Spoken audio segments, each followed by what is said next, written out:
When it comes to these pay-per-view events, it's interesting because I feel like for me to define an event, I think I need like a slow. No, I don't know what it is. It's like a phrase to like summarize the event. RBC 10, the trilogy. That fight, despite everything on that card, basically revolved around Crusader Rashad. RBC 10, I'm RBC 14. You had three title fights. You had Yankee Stadium. That was a big deal, going to Yankee Stadium. RBC 13, I would say it was a build up. It was a build up to bigger fights. For RBC 15, it's an easy one. For me, it's the end of an era. I talked to Raymundo. This was, I don't know what we were doing at the time, but like I asked him about RBC 15, and he told me it's gonna be the end of. Think of it as seasons. It's gonna be the next season of RBC. This is a new era. Yes, it's been over a year, but it feels like it's gonna be something new. We're gonna get new contenders. Because for the longest time, it was really dominated by four people or five people, and you guys know what I'm talking about: NJJ, Jam, Ozzy, Bugatti, and Cruzaro. Five people. They pretty much dominated the headlines when it came to titles and all that. They were your big guys. Two of them are now retired, and one of them hasn't been active in a while. So now you need new stars for one, and that's easy in heavyweight, but not as much in welterweight. And you also have the problem of, how is titles going to work? How are we going to build fights in the future, or are we just going to build it around NJJ now because he's the only undisputed champion left? So before we get to that, I want to go run down the card real quick because RBC 15 undeniably is like one of the greatest pay-per-views I've ever seen. It was so good. It was a really, really good event, and I very much enjoyed it. It pretty much had everything. It had its difficulties. It had obstacles, but the fights itself were fantastic. So, let's get to it. So, first fight was canceled at Brooke versus Young, Riley versus Hunter. That was off. Let's get into the first fight. Is this the highlight of the night for me? No, it's not. But this was a great, great fight between Augustus and Wilder. And if nothing else, these guys know how to put on a good show. Oh my god, the first three rounds, it looked like it was going Wilder's way, and then Augustus took control. And it turned into a drag-out brawl. It was a brawl in every sense of the word. It was a fantastic battle, and everyone loved it. Very good fight. In my opinion, it should have been a close runner-up for Fight of the Night. It's an interesting one, though, because in my opinion, this really has no title implications whatsoever. It's just these two need to close the chapter on a very, very exciting rivalry, competitive-wise. And they did. They did a very good job, and they showed what they can do. Congrats to them. They did a very, very solid job. The big thing in that fight was, oh boy, punches landed. That last one, Gavitas knocked down Wilder. The clock hits 0. Is he going to get up? He does! And the crowd goes bananas. I need to rewatch that because it was crazy. For me, that was the highlight of the night, and that was the first fight in. It was crazy. Do I agree with the decision? Yes, I do. I think Augustus should have won the fight. All of respect to Wilder, Gavitas won the fight. That was a good fight. I don't know what to say. Next was pure dominance and a very good indicator of the future, and that is SSI versus Garcia. Garcia had an interesting run. He came up that loss to Khalid and then ran back and beat Vet Davis. Very, very good showing for him.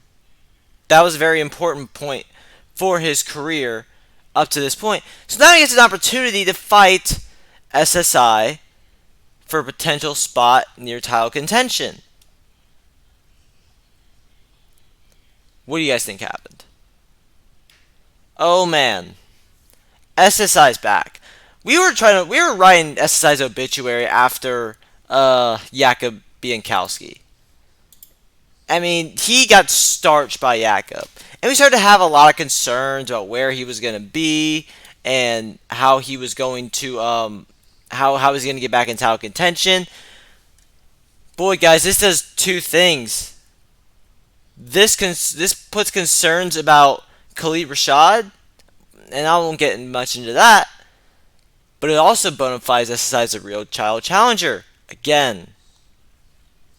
And that's very, very, very interesting.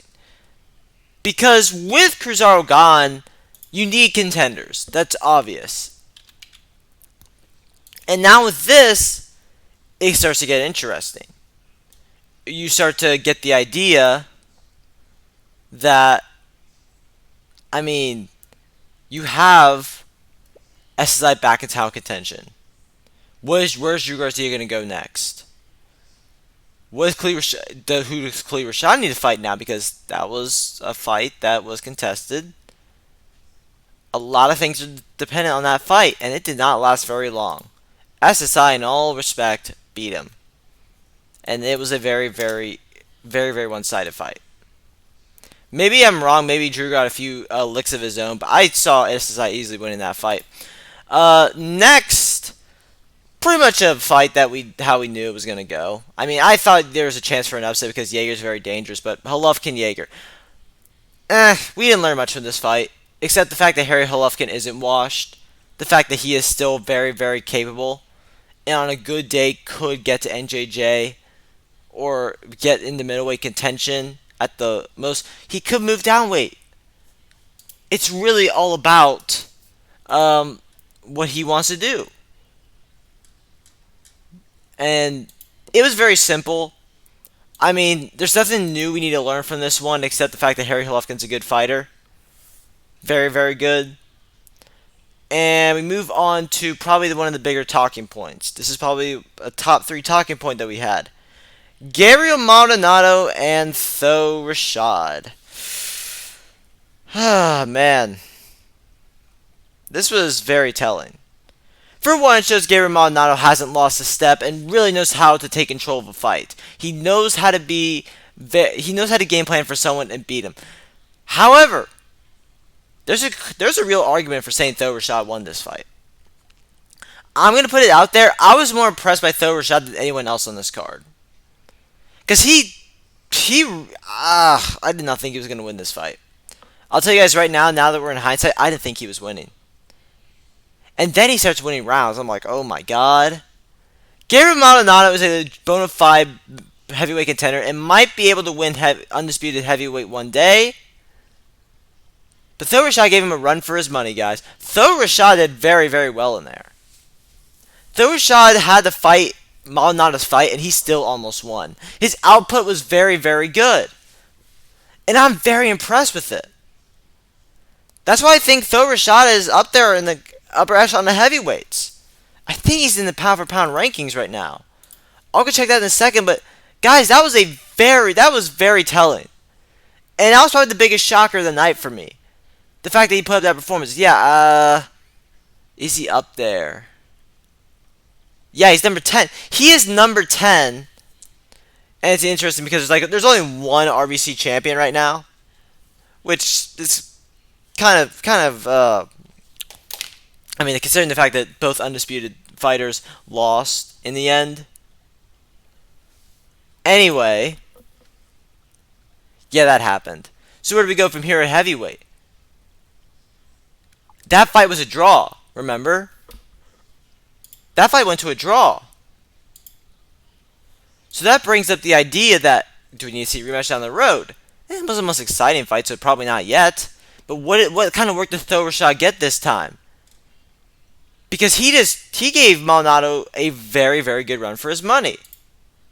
So where do we go from here? What's next? Yeah. Let's get into Biankowski versus DeVries. I like Biankowski a lot. I really do. I like Biankowski as a fighter. And he's a pretty good guy. I have no quarrels with him. He didn't win this fight. DeVries won. DeVries won, and I think it was pretty convincing. Casper DeVries deserves to fight for the title.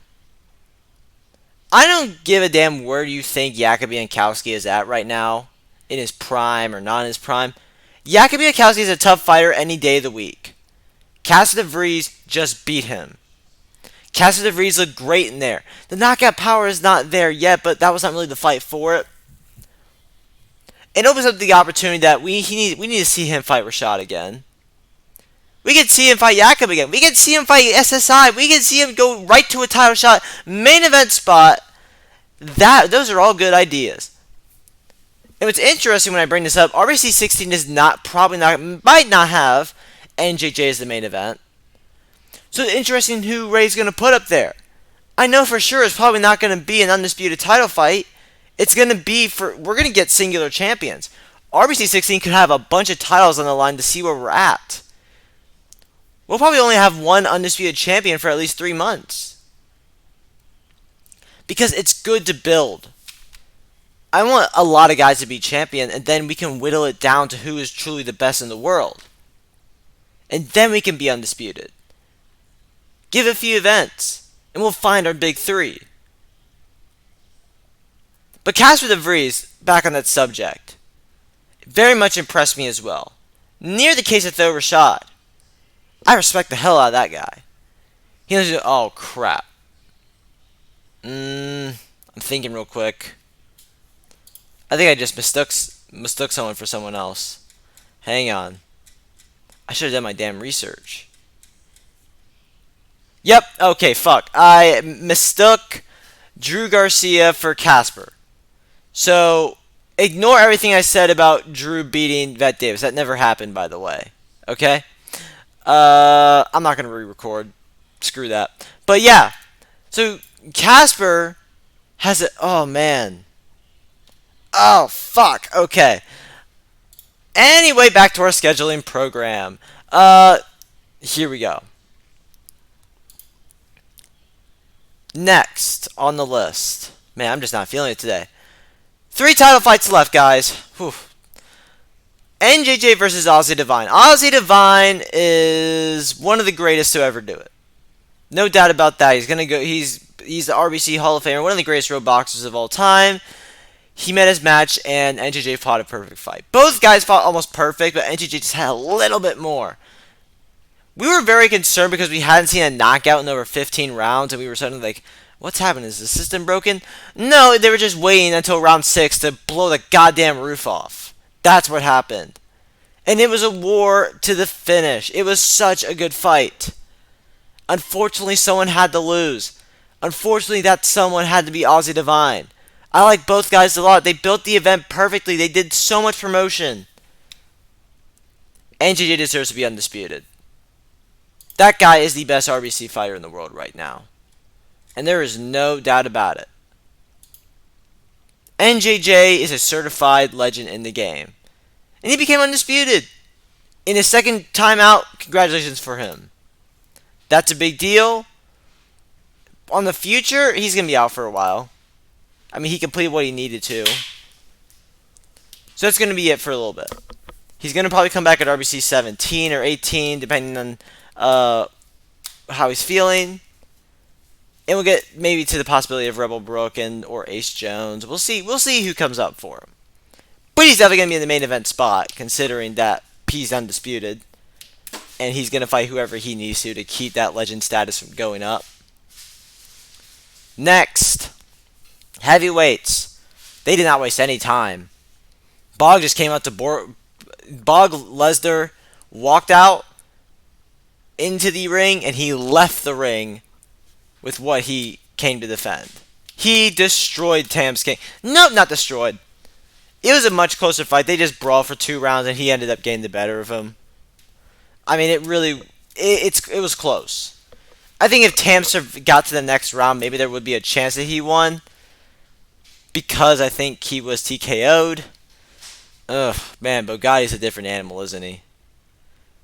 It was a very interesting fight to watch. Bugatti, we know he's like arguably one of the greatest to ever do it. He was so good. And he retires. It's kind of an L. I wanted to see him fight more. I mean, I only got to see him a few times, only 3 times. Maybe I should have got here sooner to watch him fight Cortez Fury. That would have been a great fight. But in all honesty, it was a very good fight. And Tams King, he's going to be a tough guy to beat because now that guy's the heavyweight champion. We all know about guys never fighting again. I mean, he got that 10K bonus for going 10-0, so good job for him. We'll see if he gets that bonus. But it's great for him to finish off his career like that. And the main event, speaking of finishing off great, we have Cruzaro versus Raymundo. First of all, the entrances guy, the best we ever seen. I mean, you're looking at Raymundo jumping out of a helicopter. I mean, that's awesome. Cruzaro coming out to his main theme. You all know what it is. Neil Diamond's the best. Cruzaro and Raymundo was a hell of a fight. I can go too much in depth into it because I don't feel like I'll do a separate video on it. It was a hell of a fight. Cruzaro ended his career off as the way he wanted to.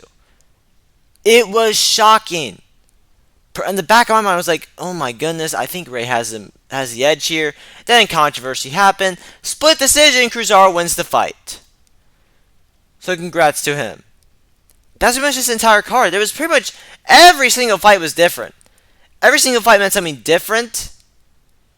And it was flawed, but it was great. And that's what I appreciated a lot about this card. It was very good. Probably not as good as RBC 14. You can make the argument.